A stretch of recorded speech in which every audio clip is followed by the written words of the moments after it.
स्वागत है सभी का फिर से भारतीय विजन क्लासेस में। आज हम इस वीडियो में पढ़ेंगे आदिकाल एमसीक्यू पार्ट 2। हम इसके पहले वीडियो में आदिकाल एमसीक्यू पार्ट 1 लेकर आए थे। आज हम आदिकाल से पार्ट 2 लेकर आए हैं। आज हम टॉप 25 एमसीक्यू देखेंगे। पहला प्रश्न है इसमें राम कुमार वर्मा हिंदी का प्रथम कवि किसे मानते हैं? राम कुमार वर्मा के अनुसार हिंदी के प्रथम कवि कौन है? ऑप्शन है सरप्पा, पुष्पदंत, स्वयंभू, चंद्रबरदाई। तो सही आंसर होगा स्वयंभू। यानी राम कुमार वर्मा हिंदी का प्रथम कवि स्वयंभू को मानते हैं। अगला प्रश्न है सिद्धों की वाणियों को हिंदी काव्य धारा के नाम से किसने संग्रहित किया है? सिद्धों की वाणियों को हिंदी काव्य धारा के नाम से किसने संग्रहित किया है? तो सबको पता है कि राहुल सांकृत्यायन का संबंध सिद्धों से था। उन्होंने सिद्धों की संख्या कितनी बताई थी? 84 बताई थी। तो यहाँ सही आंसर होगा राहुल सांकृत्यायन ने सिद्धों की वाणियों को हिंदी काव्य धारा के नाम से संग्रहित किया। अगला प्रश्न है रचना और रचनाकार की दृष्टि से कौन सा विकल्प सुमेलित नहीं है? यहाँ पहला ऑप्शन है नेमिनाथ चरेऊ हरिभद्र, बिल्कुल सही है। पाहुल दोहा राम सिंह, बिल्कुल सही है। भविष्यत कहा धनपाल, बिल्कुल सही है। अब यहाँ देखिए प्रबंध चिंतामणि, ये जो रचना है ये मेरुतंग का है ना, मेरुतंगाचार्य का है। तो यह ऑप्शन क्या है? गलत है। पर यहाँ जो सुमेलित नहीं की बात है तो उसके आधार पर यह ऑप्शन सही है। अर्थात यह प्रबंध चिंतामणि इनका रचना नहीं है। यह किनका रचना है? यह मेरुतंग की रचना है। मेरुतुंग है ना, मेरुतुंग की रचना है। अगला प्रश्न प्रत्येक देश का साहित्य वहाँ की जनता की चित्तवृत्ति का संचित प्रतिबिंब होता है। यह कथन किसका है? Option A Nagendra, option B Ramchandra Shukla, option C Hazari Prasad Dwivedi, option D Mahavir Prasad Dwivedi. तो सबको पता है इसका सही आंसर क्या होगा? Option number B Ramchandra Shukla. यह इनका प्रसिद्ध कथन है जो कई परीक्षाओं में पूछ चुका है। अगला प्रश्न है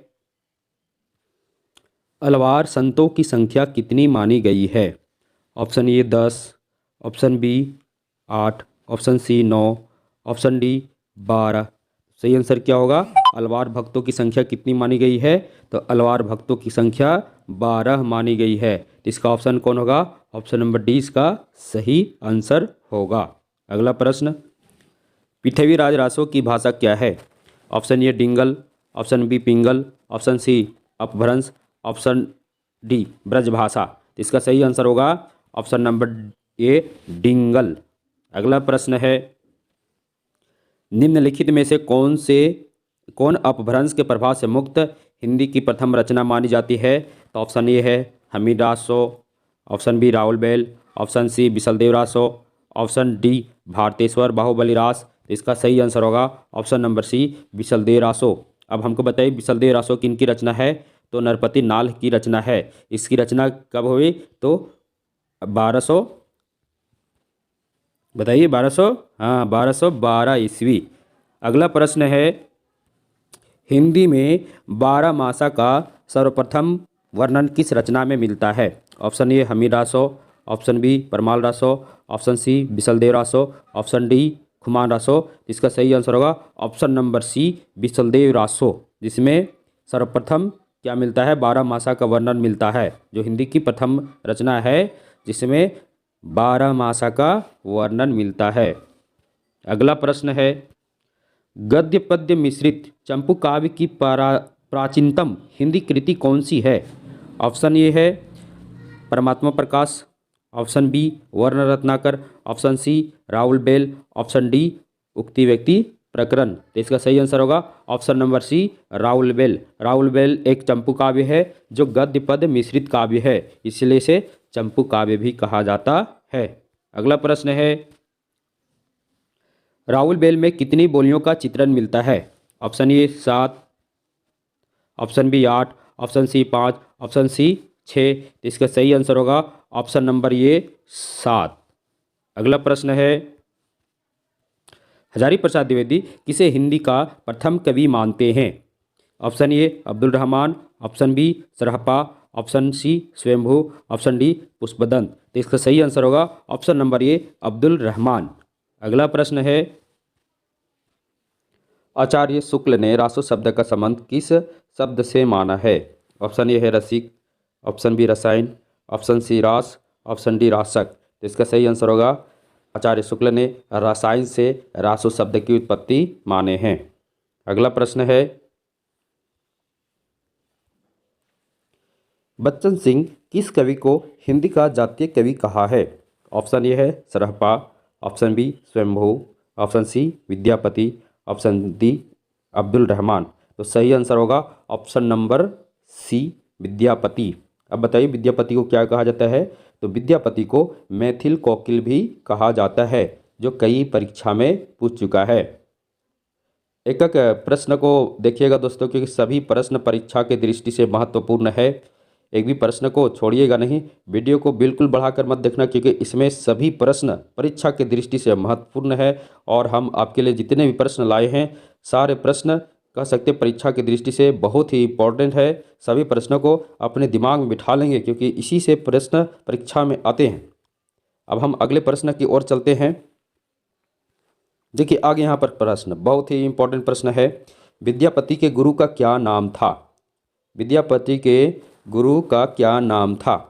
ऑप्शन ए है पंडित हरि मिश्र, ऑप्शन बी पंडित विलास, ऑप्शन सी पंडित सत्यानंद, ऑप्शन डी पंडित नागेश्वर। तो इसका सही आंसर होगा विद्यापति का जो गुरु का नाम था ऑप्शन नंबर ए पंडित हरि मिश्र। अगला प्रश्न है,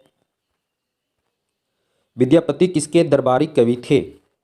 ऑप्शन नंबर ए है माधो सिंह, ऑप्शन बी जय सिंह, ऑप्शन सी कीर्ति सिंह, ऑप्शन डी गज सिंह। तो इसका सही आंसर होगा ऑप्शन नंबर सी कीर्ति सिंह, है ना। कीर्ति सिंह के वो दरबारी कवि थे।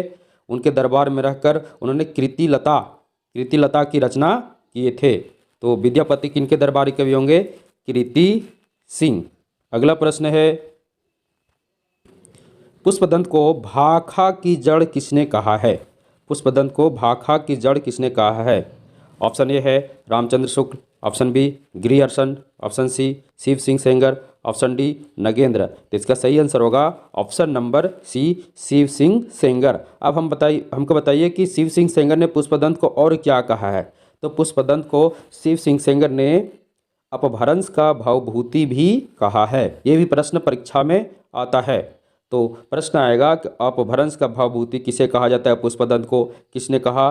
तो शिव सिंह सेंगर ने कहा। पुष्पदंत को भाखा का जड़ कवि किसने कहा? तो ये भी शिव सिंह सेंगर ने ही कहा। अगला प्रश्न है, बिसलदेव रासो की नायिका का क्या नाम है? बिसलदेव रासो की नायिका का क्या नाम है? ऑप्शन ए है Rupmati, option B Rajmati, option C Rajvati, option D Mrinalvati. तो इसका सही आंसर होगा ऑप्शन नंबर बी राजमती। अगला प्रश्न है, ऑप्शन ए है 4, option B 5, option C 7, option D 8। तो इसका सही आंसर होगा ऑप्शन नंबर ए 4। कितने खंडों में विभक्त है बिसलदेव रासो? तो 4 खंडों में विभक्त है। अगला प्रश्न है, निम्नलिखित सिद्धों और नाथों में सबसे पुराने कौन है? निम्नलिखित सिद्धों और नाथों में सबसे पुराने कौन है? यहाँ प्रश्न को देखिएगा, यहाँ सिद्धों और नाथों दोनों की बात हुई है। अगर सिर्फ सिद्धों की बात होती तो सरहपा होते, और अगर सिर्फ नाथों की बात होती तो मच्छंदर नाथ होते। परंतु अगर दोनों में सबसे पुराने कौन है, तो यहाँ ऑप्शन देखिए, option number C, option number C कौन होंगे? मच्छंदर नाथ। कौन होंगे? मच्छंदर नाथ।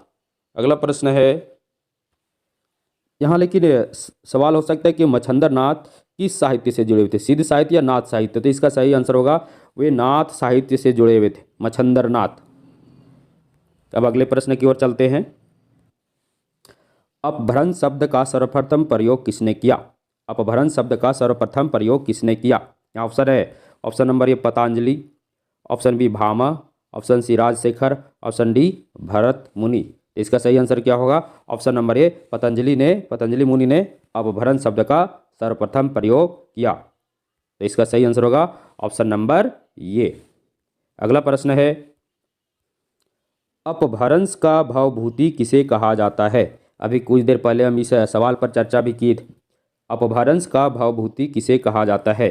ऑप्शन नंबर ए है Swayambhu, option B Pushpdant, option C Rahman, option D उपर्युक्त सभी।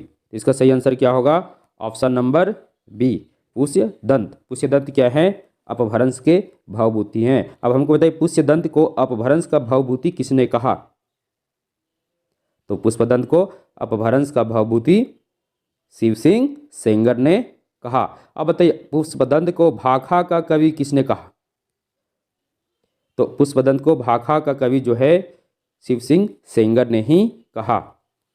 अगला प्रश्न है, जन्म काल की दृष्टि से निम्नलिखित कवियों का सही अनुक्रम है, यानी सही क्रम कौन सा है? ऑप्शन ए में है जगनीक, खुसरो, श्रीधर, चंद्रबरदाई। ऑप्शन बी में है खुसरो, श्रीधर, चंद्रबरदाई, जगनीक। ऑप्शन सी में है चंद्रबरदाई, जगनीक, खुसरो, श्रीधर। ऑप्शन डी में है श्रीधर, खुसरो, चंद्रबरदाई, जगनीक। तो सही आंसर क्या होगा? तो सबको पता है कि चंद्रबरदाई जो हैं, चंद्रबरदाई पहले कवि हैं, सबसे पहले कवि हैं, और श्रीधर पाठक 14वीं सदी के कवि हैं, और चंद्रबरदाई का जो जन्म हुआ था 1168 में हुआ था। तो इसका ऑप्शन नंबर सही कौन होगा? तो ऑप्शन नंबर सी इसका सही आंसर होगा। अगला प्रश्न है,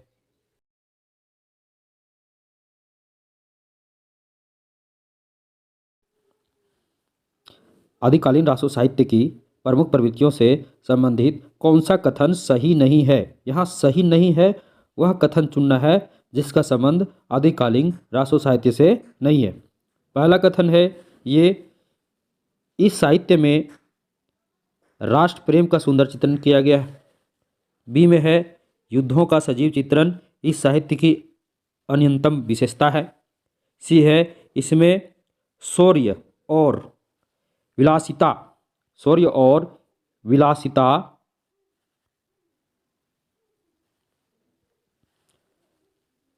का स्वाभाविक और जीवन चित्रण हुआ है। और अंतिम है श्रृंगार और वीर रस एक साथ चित्रण इसकी महत्वपूर्ण विशेषता है। तो सबको पता है ऑप्शन नंबर डी श्रृंगार और वीर रस का एक साथ चित्रण इसकी महत्वपूर्ण विशेषता, ये बिल्कुल सही है। ये आपको मिलता है पृथ्वीराज रासों में।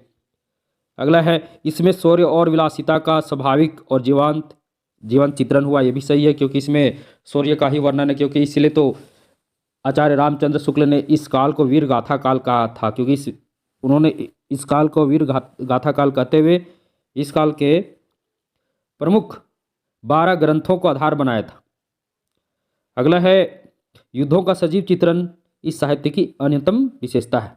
आपको पता होगा कि आदिकाल में बहुत सारे कवि ऐसे थे जो युद्ध में खुद जाया करते थे, और युद्ध में वो वहाँ जाकर खुद युद्ध भी किया करते थे, और अपने राजा की युद्ध की प्रशंसा वे वहीं पर रहकर लिखा करते थे।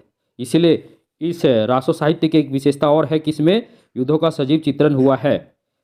अगला ऑप्शन जो ये था, इस साहित्य में राष्ट्र प्रेम का सुंदर चित्रण हुआ है, ये सही नहीं है, क्योंकि सबको पता है कि राष्ट्र प्रेम का आदिकालीन साहित्य में राष्ट्र प्रेम का क्या था? अभाव था। तो इसका सही आंसर कौन सा होगा? ऑप्शन नंबर ये। अगला प्रश्न है,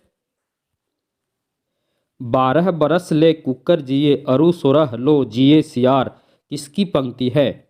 ऑप्शन नंबर ए है मलुकदास। ऑप्शन नंबर बी है नागरीदास। ऑप्शन नंबर सी है जगनीक। ऑप्शन नंबर डी है भिखारीदास। इसका सही आंसर होगा ऑप्शन नंबर सी जगनीक। हम आपके लिए इस क्लास में 25 टॉप MCQ आदिकाल से लेकर आए थे। अगली बार फिर से मैं पार्ट 3 आदिकाल का पार्ट 3 लेकर आऊँगा। तब तक के लिए धन्यवाद। वीडियो आपको अच्छा लगा होगा तो वीडियो को शेयर कर देना, लाइक कर देना, और चैनल को सब्सक्राइब कर देना। सब्सक्राइब करने के लिए आपको कोई पैसे लगते नहीं हैं। तो अगर आपको वीडियो अच्छा लगा होगा तो चैनल को ज़रूर सब्सक्राइब कर देना। धन्यवाद।